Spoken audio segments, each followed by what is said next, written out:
सर्वप्रथम मी मंत्रालय आणि विधिमंडळ वार्ताहर संघाचे अतिशय मनापासून आभार मानतो की आपण आजच शपथविधीनंतर या ठिकाणी मला निमंत्रित केलं आणि आपण सर्वांनी माझं स्वागत आणि सत्कार केला, त्याबद्दल मनापासून आपले आभार आहेत. आणि मगाशी प्रवीणजी आणि प्रमोदजी असं म्हणाले की जेव्हा जेव्हा त्यांची बॉडी असते तेव्हा तेव्हा मी मुख्यमंत्री होतो, 29ला तुमचीच बॉडी यावी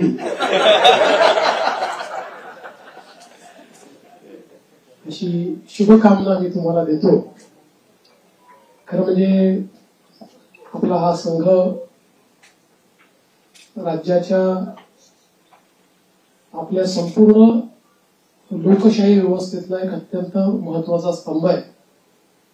कारण विधिमंडळ आणि मंत्रालयातनं राज्याचा कारभार चालतो आणि तो योग्य प्रकारे चाललाय की नाही हे राज्यामध्ये सांगण्याचं काम तुम्ही करता.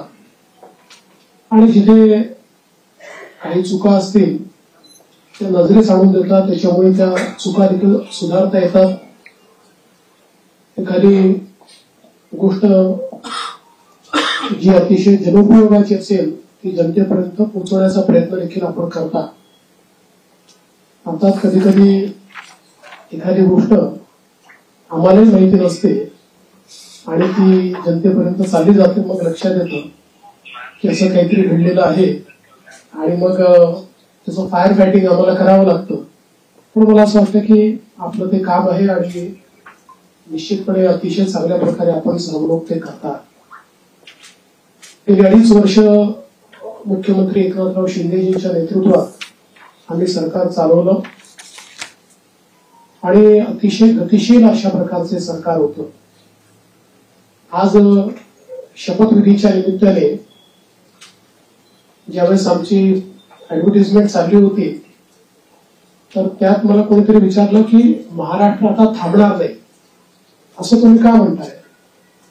तर मी त्यांना समजावून सांगितलं 2.5 वर्षामध्ये महाराष्ट्राने विकासाची गती घेतली आहे.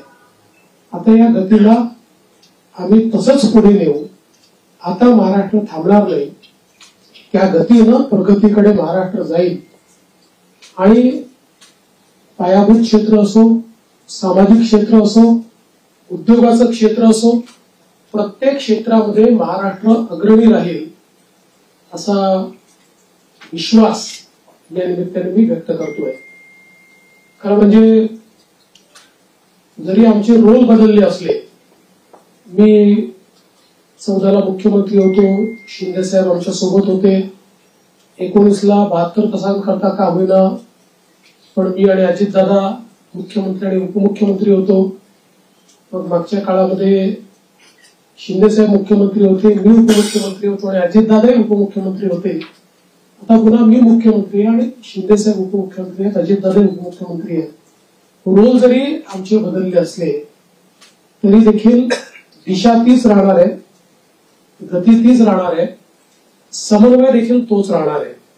त्यामुळे मला असं वाटतं की कुठेही याच्यामध्ये वेगळेपण हे आपल्याला पाहायला मिळणार नाही. मात्र आताच आमची जी पहिली मंत्रिमंडळाची बैठक झाली त्या बैठकीमध्ये आम्ही तिघांनीही सगळे जे आमचे अधिकारी आहेत त्या अधिकाऱ्यांना सांगितलं की मागच्या काळामध्ये पहिल्यांदा शिंदेजी आणि आम्ही आलो तर 50 ओव्हरची मॅच होती. मग अजितदादा जॉईन झाले तर काळ कमी असल्यामुळे 20-20ची मॅच होती.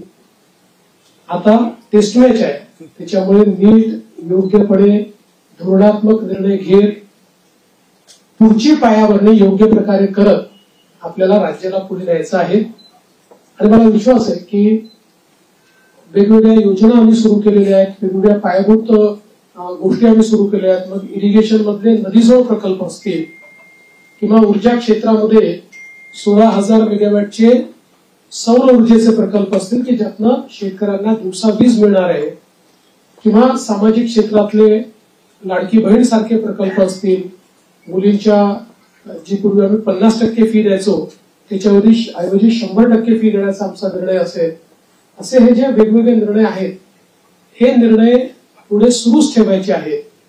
आणि आमचा प्रयत्न हा असणार आहे की आम्ही आमच्या वचननाम्यामध्ये जाहीरनाम्यामध्ये जी जी आश्वासनं दिलेली आहेत ती आश्वासनं पूर्ण करण्याच्या दृष्टीनं पावलं आम्हाला उचलायची आहेत. आणि त्या दृष्टीनं पुढच्या काळामध्ये आम्ही निश्चितपणे योग्य वेळी योग्य निर्णय करून दिलेली सगळी आश्वासनं पूर्ण करण्याचा प्रयत्न करणार आहोत.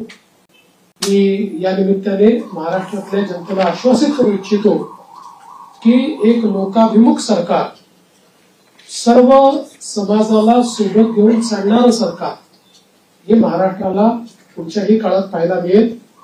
आणि अडचणी अनेक येतात, पण त्या अडचणींवर योग्य मार्ग काढत आम्ही मार्गक्रमण करू हा विश्वास मला आहे. मी आपल्या सगळ्यांची देखील या प्रयत्नांमध्ये साथ मागतोय. आपलं देखील एक प्रकारे सहकार्य या सगळ्या प्रयत्नामध्ये असावं अशा प्रकारची आपल्या सर्वांना विनंती करतो. आणि आपल्या माध्यमातून महाराष्ट्राच्या 14 कोटी जनतेला मी आश्वासित करू इच्छितो की हे सरकार पारदर्शीपणे आणि गतिशीलतेनं त्यांच्या कल्याणाकरता काम करेल हा विश्वास मी देतो. एक मिनिट आलोक देशमुख. सर नमस्कार, मी आलोक देशपांडे. ही 5 वर्षात आपल्या राज्याने इतकं काय काय बघितलं, द्वेष, आरोप, सगळे काय काय खूप लेवलला सगळं गेलं. ही पुढची 5 वर्ष त्याच्यापेक्षा थोडी वेगळी असतील का? राजकारण थोडं वेगळं असेल का? याच्याबद्दल तुम्ही काय सांगा? पूर्णपणे वेगळं असेल. मी सांगितलं की बदल्याचं राजकारण करायचं नाहीये, तर बदल दाखवेल अशा प्रकारचं राजकारण करायचं. त्यामुळे हे खरं आहे की विरोधकांची संख्या कमी आहे, पण विरोधकांच्या संख्येवर त्यांचा आवाज आम्ही मोजणार नाही किंवा संख्येनुसार त्यांचं मूल्यमापन आम्ही करणार नाही. त्यांनी योग्य विषय मांडले तर त्या विषयाला तेवढ्याच प्रकारचा सन्मान आम्ही देऊ. आणि मला असं वाटतं की पूर्णपणे स्थिर सरकारचे 5 वर्ष हे आपल्याला पाहायला मिळतील. जनतेची अपेक्षा देखील आमच्याकडनं हीच आहे, कारण जे मॅन्डेट जनतेने आम्हाला दिलं आहे असं मॅन्डेट मिळाल्यानंतर जनतेची अपेक्षा आहे की एक स्थिर सरकार महाराष्ट्राला मिळालं पाहिजे. कुठल्याही प्रकारचे 2019 पासून तर 22.5 पर्यंत जे वेगवेगळे बदल दिसले अशा प्रकारचे कुठलेही धक्के आता यापुढे लागू नयेत ही जी अपेक्षा आहे ती आम्ही पूर्ण करू. दीपक बातूसे. सर, लाडकी बहीण योजना याचा तुमच्या विजयात मोठा वाटा आहे. 2100 रुपये करण्याची त्यांनी घोषणा केली होती. तो निर्णय साधारणतः कधीपर्यंत होणार? आणि दुसरं, आता एक अशी चर्चा सुरू आहे की 1,500 जेव्हा दिले तेव्हा स्क्रुटिनी कोणतीही झाली नव्हती. आता 2100 देताना स्क्रुटिनी होणार अशी चर्चा आहे. त्या संदर्भात वस्तुस्थिती काय आहे? असं आहे की पहिल्यांदा तर ही योजना आम्ही सुरूच ठेवणार आहोत आणि 2100 देखील आम्ही देणार आहोत. आता बजेटच्या वेळी त्याचा आम्ही विचार करू. आणि शेवटी आपले सगळे आर्थिक सोर्सेस जे आहेत ते सोर्सेस योग्य प्रकारे चॅनलाइज झाल्यानंतरच आपल्याला ते करता येतं. त्याच्यामुळे ते करण्याचा निर्णय पक्का आहे. जी आश्वासनं दिली ती आश्वासनं पूर्ण करू. त्याकरता ज्या व्यवस्था करायच्या त्या व्यवस्था आम्ही आधी करू. स्क्रुटिनीचा जिथपर्यंत सवाल आहे तिथपर्यंत एवढंच आहे की निकषाच्या बाहेर जर कोणी घेतलं असेल, निकषातला जो असेल त्याला कोणालाही त्यातनं कमी करायचं नाहीये. पण काही तक्रारी आल्या आहेत की निकषाच्या बाहेर मिळालेला आहे. जसं आपल्याला कल्पना असेल की शेतकरी सन्मान योजना जेव्हा मोदीजींनी सुरू केली त्यावेळी पहिल्यांदा जे काही बेनिफिशियरीज होते लक्षात आलं की मोठ्या शेतकऱ्यांना देखील ते मिळालेलं आहे. मग नंतर त्यातल्या अनेक शेतकऱ्यांनी स्वतःच त्या ठिकाणी सांगितलं की आम्ही या निकषात बसत नाही. मला असं वाटतं त्यानंतर ती स्थिर झाली. अशाच प्रकारे जर ऍपरंटली या योजनेमध्ये काही ज्यांना आपण निकष ठरवलेले आहेत त्या निकषाच्या बाहेरच्या आमच्या बहिणी मिळाल्या तर त्याचा पुनर्विचार होईल, पण सरसकट काही पुनर्विचार वगैरे करण्याचा विषय नाही. अभय देशमुख. मंत्रिमंडळाचा विस्तार कधी होईल आणि विधानसभा अध्यक्षांची निवड मुंबईच्या अधिवेशनात करणार? विधानसभा अध्यक्षाची निवड ही मुंबईच्या अधिवेशनातून आम्ही करू. कारण नियमच असा आहे की शपथ झाल्यानंतर अध्यक्षाची निवड करावी लागते. अध्यक्षांच्या निवडीनंतर राज्यपालांचं अभिभाषण करावं लागतं. त्यामुळे ती सगळी प्रोसेस आताच आम्ही मंत्रिमंडळाने शिफारस करून राज्यपालांना पाठवलेली आहे की 7, 8 आणि 9 या 3 दिवसात ही शपथ घ्यावी. 9 तारखेला स्पीकरचं निवडणूक करावी आणि 9ला आपण अभिभाषण करावं नियमानुसार. अशा प्रकारची शिफारस आता मंत्रिमंडळाने माननीय राज्यपालांना पाठवली. सोनू श्रीवास्तव. विस्ताराच्या संदर्भात मला असं वाटतं की जवळपास आमची प्रक्रिया झालेली आहे. माझा स्वतःचा अंदाज असा आहे की नागपूर अधिवेशनापूर्वी आम्ही विस्तार करू.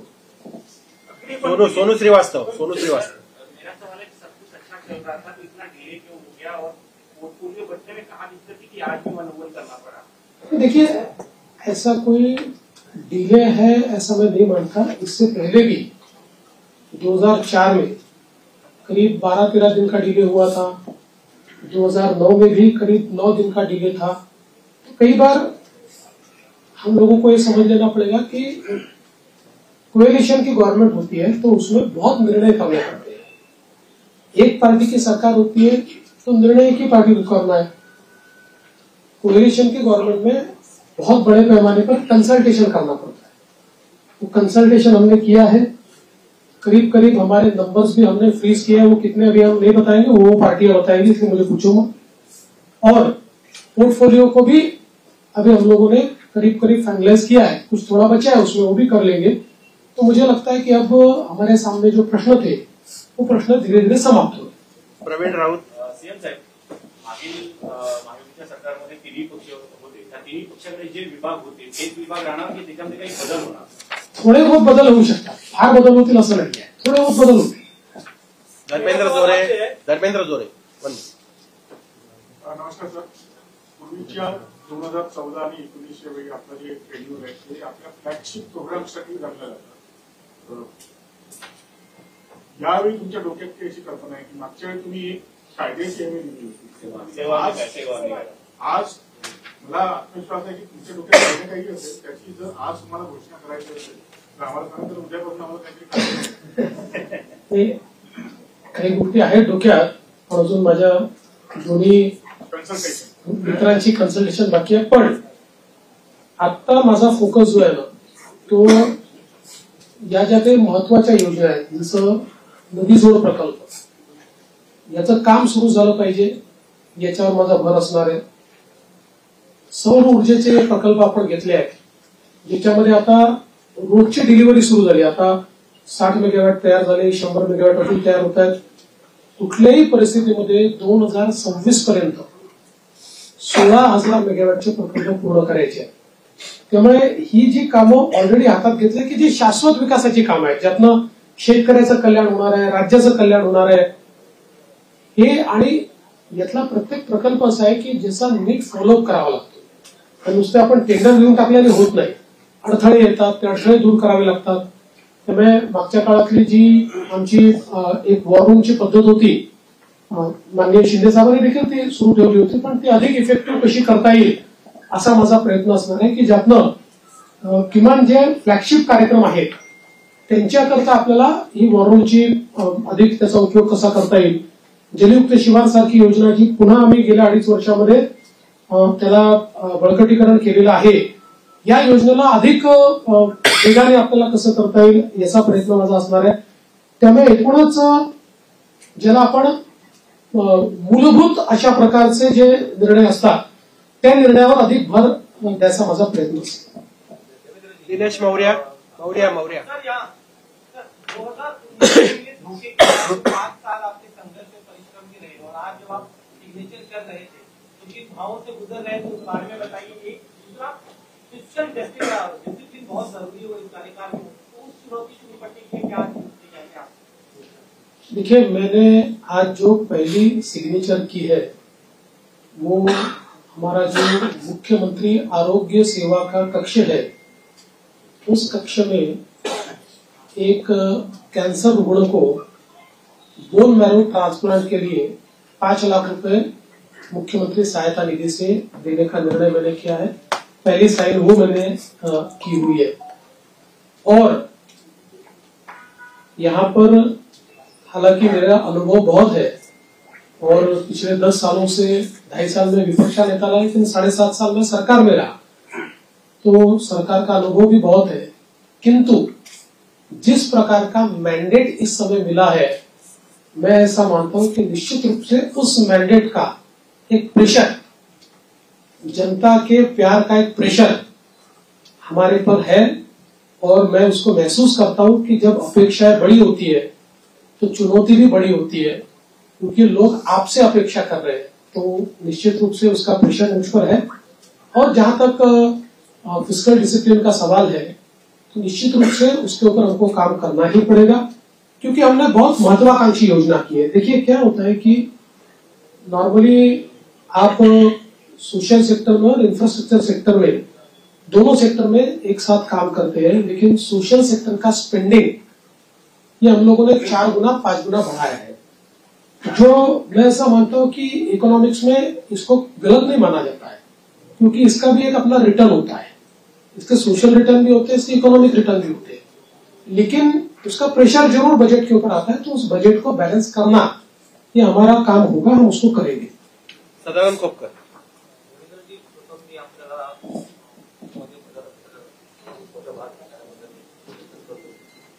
पूर्वीचं जे जो महाराष्ट्र आपण पाहिला होता, 2014 नंतरचा 2024 10 वर्षाचा काळ म्हणजे तसा फार मोठा काळ गेलेला आहे. या 2024 नंतरच्या महाराष्ट्राकडे आपण कसं पाहता? मला असं वाटतं की महाराष्ट्र वेगाने प्रगतीच करतो आहे, मात्र राजकीय संस्कृती जी महाराष्ट्रातली आहे त्याच्यावर पुनर्विचार करण्याची गरज ही सर्व पक्षांना आहे. महाराष्ट्रातलं जे राजकीय वातावरण होतं ते आपल्याला योग्य कसं करता येईल याचा प्रयत्न आपण केला पाहिजे. मी शपथविधीच्या निमित्ताने माननीय पवार साहेब असतील, माननीय उद्धवजी ठाकरे असतील, माननीय सुशील कुमार शिंदेजी असतील, माननीय पृथ्वीराज चव्हाण साहेब असतील किंवा सन्माननीय राज ठाकरे साहेब असतील, अशा सगळ्या प्रमुख लोकांना त्या ठिकाणी स्वतः फोन करून त्यांना निमंत्रण दिलं. त्यातल्या प्रत्येकाने माझं अभिनंदन केलं, मला शुभेच्छा दिल्या. काही व्यक्तिगत कारणाने ती लोक येऊ शकले नाहीत, पण त्यांनी शुभेच्छा दिल्या. मला असं वाटतं की जो राजकीय संवाद महाराष्ट्रामध्ये आणि इतर राज्यांमध्ये आणि विशेषतः दक्षिणेच्या राज्यांमध्ये जे काही अंतर आहे ते हेच अंतर आहे की महाराष्ट्रात राजकीय संवाद हा कधी संपला नाही. आपण अनेक राज्यांमध्ये असं बघतो की 2 पक्षांमध्ये किंवा 2 नेत्यांमध्ये इतका विसंवाद असतो की हिंदीमध्ये ज्याला खून के प्यासे म्हणतो, अशा प्रकारची परिस्थिती आपल्याला पाहायला मिळते. की महाराष्ट्रात राहती आजही नाही आणि ते पुढे राहू नये हा माझा प्रयत्न असेल. याला जोडून एक तर तुम्ही राहताय तर मी असं म्हणणाऱ्यांना काय उत्तर द्याल? मी त्याच वेळेस सांगितलं होतं की राजकारणात सगळेच राहतात, तेही राहतील, मी राहील, आम्ही सगळेच राहणार. Sanjay Bapat. Sanjay Bapat. One minute. Sanjay Bapat. Sanju. One minute. Sanju. Sanjay Bapat. Sanju 1 minute. Sanjay Bapat. पायाभूत सुविधा विषय असतो. मी नागरिकांमध्ये समृद्धी महामार्ग पूर्ण केला, त्याच्यानंतर या टप्प्यामध्ये सुरुवात केली शक्तीपीठ महामार्ग काय पण निवडणुकीच्या वेळी त्याचं भूसंपादन शक्तीपीठ महामार्गाच्या संदर्भात सांगली जिल्ह्यापर्यंत त्याला पूर्ण समर्थन आहे आणि सगळे शेतकरी आमच्याकडे येऊन सांगतात की तुम्ही भूसंपादन करा. सांगली जिल्ह्यातल्या काही भागात त्याला समर्थन आहे, पण कोल्हापूर जिल्हा जिथे सुरू होतो तिथे मात्र त्याला खूप मोठ्या प्रमाणात विरोध आहे. आणि आम्ही ज्यावेळी समृद्धी महामार्ग केला त्यावेळी आम्ही विरोध पत्करून नाही केला, लोकांना समजून केला. त्यामुळे आमचा यात प्रयत्न असा असेल की ज्या भागापर्यंत विरोध नाही तिथपर्यंतची अलाइनमेंट आता फायनल करायची आणि पुढची अलाइनमेंट जी आहे ती आपल्याला सगळ्यांची चर्चा करून काही पर्यायी अलाइनमेंट काढता येते का याचा विचार आपण करू. कारण शेतकऱ्यांना नाराज करून शेतकऱ्यांच्या जमिनी जबरदस्तीने घेऊन विकास करण्याची मानसिकता आपली नाही आहे. त्यामुळे काही पर्यायी रस्ते तयार करता येतील किंवा त्याला एक्झिस्टिंग जो काही हायवे आहे त्याला कोल्हापूरच्या आधी कुठे जोडता येईल का, किंवा अजून काही एखादा आपल्याला फ्लायओव्हरच्या माध्यमातून काही निर्णय करता येईल का, असं चर्चेत ना मार्ग काढू. पण मला असं वाटतं की सांगली जिल्ह्यापर्यंत तर शक्तीपीठ महामार्गाला मोठ्या प्रमाणात समर्थन आहे. आणि माझा या महामार्गावर एकाच कारणाकरता थोडासा जोर आहे की जसं समृद्धी महामार्गामुळे विदर्भ आणि मराठवाड्यातले विशेषतः संभाजीनगर आणि जालना जिल्ह्याचं चित्र बदललं. म्हणजे आता महाराष्ट्राचं न्यू इंडस्ट्री मॅग्नेट हे पुण्यावरनं हळूहळू पुण्यात शिफ्ट होणारच नाही, पण आता त्याचा विस्तार आपल्याला संभाजीनगर आणि जालन्याला होताना दिसतोय. तर अशाच प्रकारे शक्तीपीठ महामार्गामुळे संपूर्ण मराठवाड्याचं चित्र बदललं, चित्र एकदम. आणि म्हणून त्या महामार्गाचा माझा थोडा आग्रह आहे. पण सगळ्यांशी चर्चा करूनच त्याच्यातला पुढचा निर्णय होईल, तोपर्यंत होणार नाही. संजय शुक्ला. नाही, ते असं आहे की तुमची विनंती ही योग्यच आहे. आणि मुंबई गोवा महामार्ग याचा विषय काढला की आम्हाला जरा अडचण होते. म्हणजे गडकरी साहेबांनी तर देशाच्या संसदेत सांगितलं की मी देशाच्या कानाकोपऱ्यात जिथे होऊ शकत नाही तिथे महामार्ग केले, पण या एका महामार्गाने मला फार त्रास दिला. मग मला असं वाटतं आता ते अंतिम टप्प्यात आहे. संजय शुक्ला. संजय शुक्ला. संजय जोड़ी. पहले तो आपको तीसरी बार मुख्यमंत्री बनने के लिए बधाई देता हूँ. मैं ये जानना चाहता हूँ कि पिछली बार मतलब आपने जो मंत्री के तौर पर काम अच्छा किया है, लोगों की भावना है आपके मंत्रालय के पास रखी, तो वो रखेंगे क्या? दूसरी बात मैं ये भी कहना चाहता हूँ कि लाडली बहनों की वजह से आपको सफलता मिलने में काफी आसानी है. राजनीति में इतने व्यभिचारी घुस गए हैं, कई मंत्रियों के ऊपर ऐसे बलात्कार के इस तरह के आरोप लगे हैं, तो क्या आप उनका अप्रेजल देखें उसके बाद मंत्री बनाएंगे या किसी को बना देंगे? पहला जो आपका सवाल है उसमें कौन सा मंत्रालय किसके पास रहेगा, ये अंतिम चरण में है. उसका निर्णय तीनों मिलकर करेंगे. यूनिलैटरली उसकी घोषणा मैं नहीं कर सकता. और जहां तक पुराने मंत्रियों का सवाल है तो उसमें निश्चित रूप से सभी के काम का एक मूल्यमापन तो हो रहा है, मूल्यांकन हो रहा है. उस मूल्यांकन क्योंकि हमारे जो दोनों साथी है एकनाथ शिंदे जी ने भी और दादा ने भी, हम तीनों ने बैठकर ये तय किया है कि हम मूल्यांकन करेंगे, पुराने मंत्रियों के कामों का मूल्यांकन होगा, उसके आधार पर आगे का निर्णय होगा. और कई बार क्या होता है, देखिए जब मंत्रिमंडल बनता है तो रीजनल बैलेंसेस होते हैं, अलग अलग प्रकार के समाजों का प्रतिनिधित्व होता है. तो इसलिए मुझे ऐसा लगता है कि कुछ निर्णय ये देखकर भी हम लोग करेंगे कि भाई पिछले बार उन्होंने कैसा काम किया है. कई बार ये होता है कि किसी ने अच्छा काम भी किया होता है लेकिन रीजनल बैलेंस में क्योंकि 3 लोगों को मंत्री पद बांटने हैं तो आगे पीछे होता है.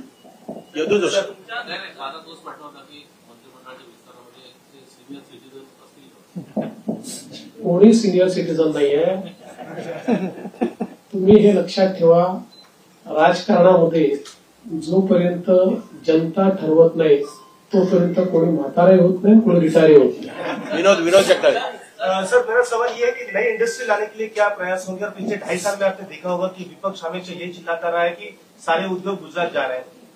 देखिए, विपक्ष को तो बार बार जवाब दिया है, आंकड़ों से दिया है. आज आपको एक और नया आंकड़ा बताता हूं कि पिछले पूरे साल में हमको जितना एफडीआई मिला उसका 90% एफडीआई 6 महीने में मिल गया. तो आप समझ सकते हो कि कितना इनफ्लो इंडस्ट्री का आ रहा है. और जल्दी ही कुछ इंडस्ट्रीज की घोषणा मैं करूंगा. मेरी बातचीत अंतिम चरण में है कि जिनको महाराष्ट्र को पाकर, उन इंडस्ट्रीज को पाकर बहुत महाराष्ट्र को खुशी होगी, ऐसी कई इंडस्ट्रीज के साथ मेरी चर्चा अंतिम चरण में. अजय वैद्य. अजय वैद्य. आपण अनेक कल्याणकारी योजना सुरू केलेल्या आहेत.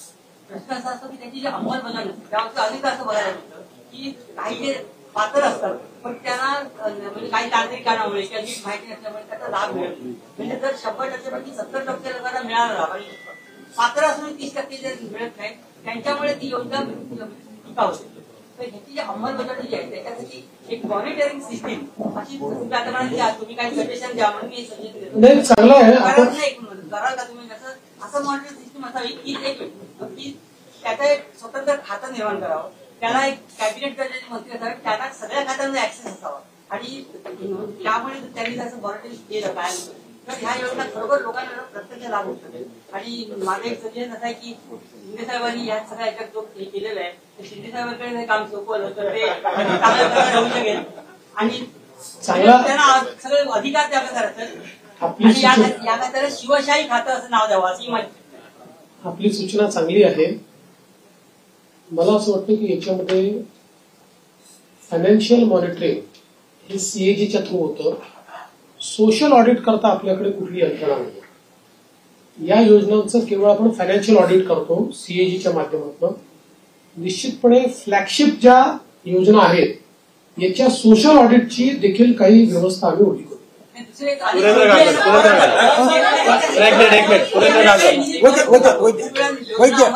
आता आपला निधी परत जात नाहीये, निधी आपण पूर्ण खर्च करतो. एकच मिनिट, एक 1 मिनिट. सुरेंद्र असं म्हणत होतं की विरोधी पक्ष असणं हे लाडक्या बहिणींचा आदर केला जाईल. बऱ्याच जरी त्यांच्या 10% त्यांची जरी राहील असली 10% तरी काही राज्यांमध्ये तेवढ्या तेवढे आमदार नसताना विरोधी पक्षांना तसंच निर्णय घेतले. तसा विचार आपल्याकडे एवढा बघा, हा निर्णय अध्यक्षांना करायचा. हा निर्णय काही सरकारचा निर्णय नसतो, हा अध्यक्षांचा निर्णय असतो. अध्यक्ष जो निर्णय करतील तो आम्हाला मान्य असेल. आपण हे बघितलं असेल की लोकसभेमध्ये जेव्हा विरोधी पक्ष नेते पद नव्हतं 10 वर्ष, तरी देखील जो सर्वात मोठ्या पक्षाचा नेता होता त्याला विरोधी पक्ष नेत्याप्रमाणे सगळे अधिकार लोकसभेने दिले होते किंवा सगळ्या प्रकारे त्या जागांवर जिथे स्टॅट्युटरीली विरोधी पक्ष नेता असतो तिथे त्यांना इन्व्हॉल्व्ह करून घेतलं. या ठिकाणी अध्यक्ष जो निर्णय करतील आम्हाला तो मान्य असेल. त्यांनी जर ठरवलं की आपल्याला विरोधी पक्ष नेता द्यायचा, आम्ही कधीच विरोध करणार नाही. लाडकी बहीण कोणतरी बोलते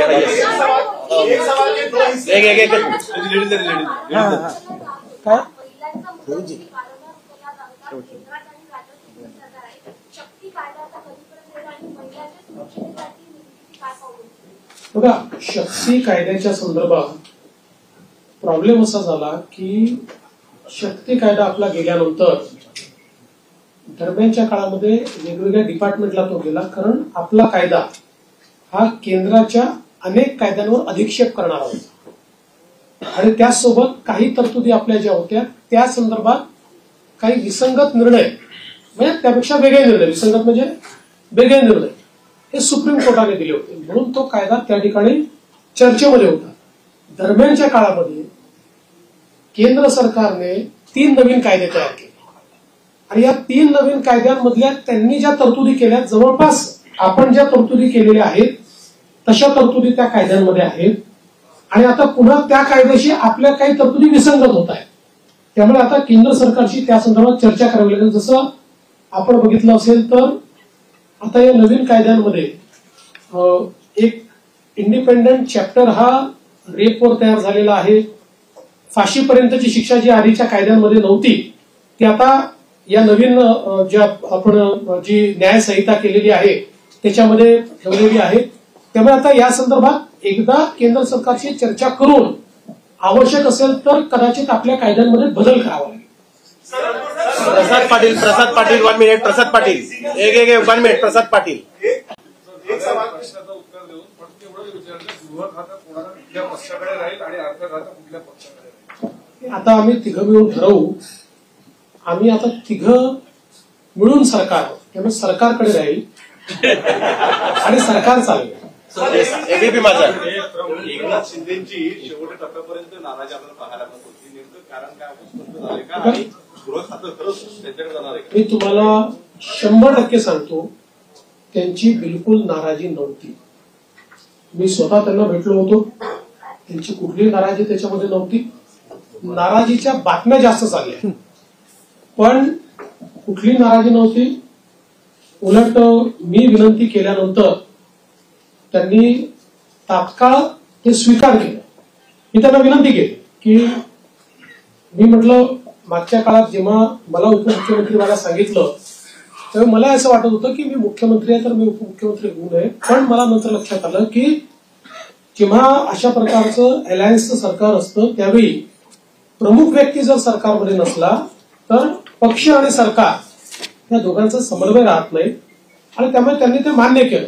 मला असं वाटतं की त्याच्या बातम्या जास्त चालल्या, म्हणजे आमच्यात तर कुठल्याही समन्वयाचा अभाव नव्हता. पांडुरंग मस्के शेवटचा उदाहरणादाखल सांगतो की गिरीश महाजन समजवायला गेले, गिरीश महाजन समजवायला गेले नव्हते, गिरीश महाजन सहज भेटायला गेले होते. मला गिरीश महाजन त्याला बाहेर आल्यावर समजलं, ते मला म्हणे बातमी चालली की मी समजवायला गेलो. मला कशाला गेले तुम्ही? पांडुरंग मस्के पांडुरंग आसाम सरकार ने कंप्लीट डिफेंड किया है पूरे राज्य में. आपकी सरकार आज आई है, मैं जानना चाहता हूँ क्या आपकी एक महाराष्ट्र वसीम पेश करेगा या क्या आपका? देखिए, गोवंश हत्या बंदी का कानून हमने पिछले समय मंजूर किया है. हमारे यहाँ पर गोवंश केवल गाय नहीं, गोवंश की हत्या नहीं की जा सकती है. उस कानून को कड़ाई से हम लोग लागू कर रहे हैं. शेवटचा मस्के पांडुरंग मस्के पांडुरंग एक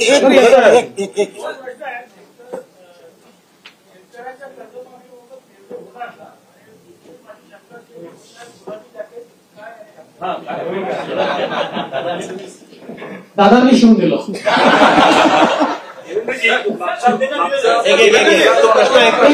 कर्जमाफीच्या संदर्भात जी आम्ही घोषणा केली त्याच्या अंमलबजावणी करू. कॉर्पोरेशन मुंबई के आसपास के कॉर्पोरेशन है, उसके सारे चुनाव 2-3 साल से पेंडिंग है. अब क्योंकि सुप्रीम कोर्ट में वो अटके हैं, लेकिन हमारा प्रयास रहेगा. हमने पिछले भी समय सरकार की ओर से अर्जी लगाई थी कि इतने समय इसको पेंडिंग रखना ठीक नहीं है. सुप्रीम कोर्ट ने जो इंडिकेट हमको किया उसमें वो अभी कंटिन्यूस सुनवाई लेंगे ऐसा उन्होंने कहा है. हमारा प्रयास रहेगा कि जल्दी सुनवाई हो, क्योंकि केवल वहां नहीं पूरे महाराष्ट्र में ये चुनाव बाकी है. और मैंने बार बार ये कहा है कि स्वस्थ लोकतंत्र के हिसाब से जो स्थानीय इकाई है उसका चुनाव होना बहुत जरूरी है. दीपक कैतके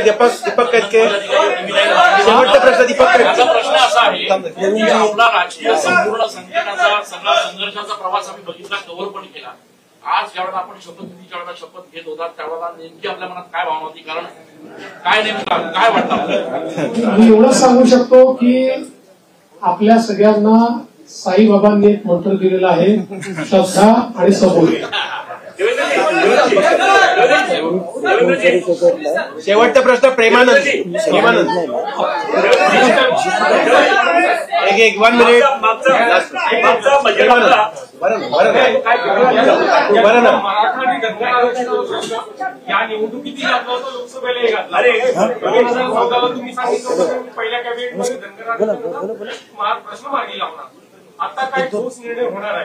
असं आहे की त्याच्यानंतर मी राज्याच्या विधानसभेमध्ये त्याची वस्तुस्थिती मांडली होती की कशा प्रकारे ऑलरेडी त्याच्या आधीच्या सरकारने हे देता येत नाही अशा प्रकारचा अहवाल हा केंद्र सरकारला पाठवला होता. त्याच्यानंतर त्याच्यामध्ये बरीच कारवाई झाली. मध्यंतरीच्या काळामध्ये त्याची केस कोर्टामध्ये झाली. कोर्टामध्ये त्याला सपोर्टिंग एफिडेव्हिट्स आम्ही केले, परंतु एका कुठल्या तरी सर्टिफिकेटमुळे कोर्टाने त्याच्यात दुसरा निर्णय घेतला. नंतर ते सर्टिफिकेट बोगस असल्यामुळे ते सर्टिफिकेट आम्ही रद्द केलं. आता पुन्हा कोर्टाच्या विचाराधीन तो विषय आहे आणि कोर्टामध्ये योग्य ती बाजू आम्ही मांडलेली आहे. आणि मराठा आरक्षणाच्या संदर्भात निश्चितपणे मराठा समाजाला न्याय देण्याचा प्रयत्न मागच्या काळात आम्हीच केला आणि पुढे आम्हीच मराठा समाजाला न्याय निश्चितपणे देऊ.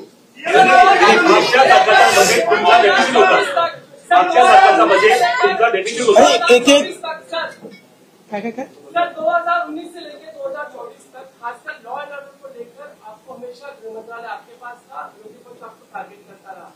पूरा 5 साल का कार्यकाल आपके पास है, मेजोरिटी है. क्या महाराष्ट्र शांत रहेगा? महाराष्ट्र. और दूसरा सवाल, खासकर प्रचार के दौरान की जात न्याय रंगत है, कास्ट सेंसस की बात होती है, वरिष्ठ ने बार बार की, तो क्या कास्ट सेंसस को लेकर भी सरकार के एजेंडे पर होगा?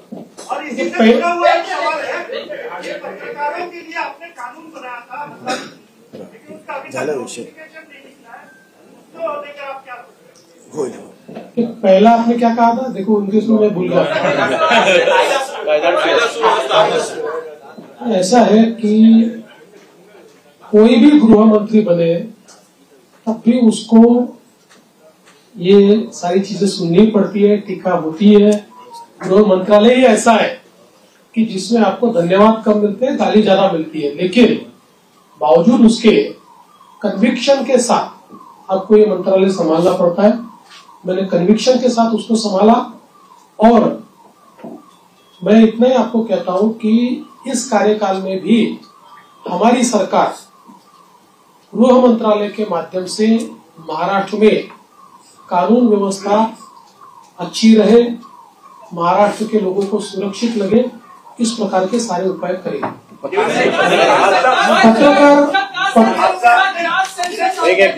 देखिए, भारतीय जनता पार्टी की भूमिका ये बार बार हमने स्पष्ट की है कि कास्ट सेंसस को हमारा विरोध नहीं है। जो पहला कास्ट सेंसस बिहार में हुआ हमारे समर्थन से ही हुआ है। हमारा हमेशा इतना ही कहना है कि कास्ट सेंसस को वेपनाइज मत करो।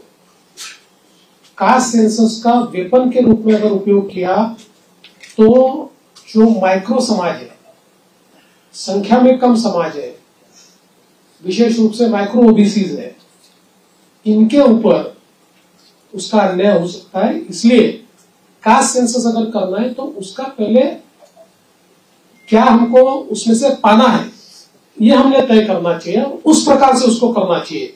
उसको राजनीतिक वेपन बनाने की कोशिश अगर होगी तो समाज में विघटन होगा। पत्रकार हल्ल्याच्या संदर्भात जी काही त्या कायद्याच्या संदर्भातली कारवाई बाकी आहे ती स्वतः लक्ष टाकेन त्याच्यामध्ये आणि आपण ते काम करू। आणि त्यासोबत पहिला प्रश्न जो अध्यक्षांनी या ठिकाणी मांडला होता की बाळशास्त्री जांभेकर जी आपली योजना आहे त्याच्यामध्ये आपण 20,000चा GR काढला, पण त्याच्या काही अटी शर्तीमुळे अंमलबजावणी होत नाही, तर पुढच्या आठवड्यातच त्या संदर्भातली कारवाई मी पूर्ण करेन। दिलीप जाधव, आजचा बजेट आपला डेफिसिट होता आणि त्याच्यानंतर ज्या तुमचा शेवटच्या तुम्ही जाहीर केल्या त्यामुळे अधिकाऱ्यांनी सांगितलं की आम्हाला आर्थिक लावावी लागेल। नंबर 1, नंबर 2, कोरोनाचं पॅकेज आपण मागितलं ते जाहीर केलं होतं, त्याचा पुढे काय झालं? पहिली गोष्ट अशी आहे की विकसनशील अर्थव्यवस्थेमध्ये बजेट हे डेफिसिटच असतं। गेल्या 20 वर्षामध्ये फक्त मला असं वाटतं एक 17-18चं बजेट होतं की ज्यात आपण रेव्हेन्यू सरप्लस होतो, बजेट डेफिसिटच होतो पण रेव्हेन्यू डेफिसिट नव्हतं। त्यामुळे डेफिसिट असं हे काही गैर आहे असं माझं मत नाहीये। फक्त पैसा कशावर खर्च होतो त्यातनं आपल्याला आउटपुट काय मिळतो या गोष्टी महत्वाच्या असतात। आणि तुमचा डेट जीडीपी रेशिओ काय, जसं उदाहरणादाखल लोक सांगतात महाराष्ट्रात 7 लाख झालं, 7 लाख कोटी कर्ज झालं, पण महाराष्ट्राचा जो अर्थसंकल्प आहे किंवा महाराष्ट्राचा जो जीएसडीपी आहे तो आता 500 ट्रिलियनच्या वर गेलेला आहे।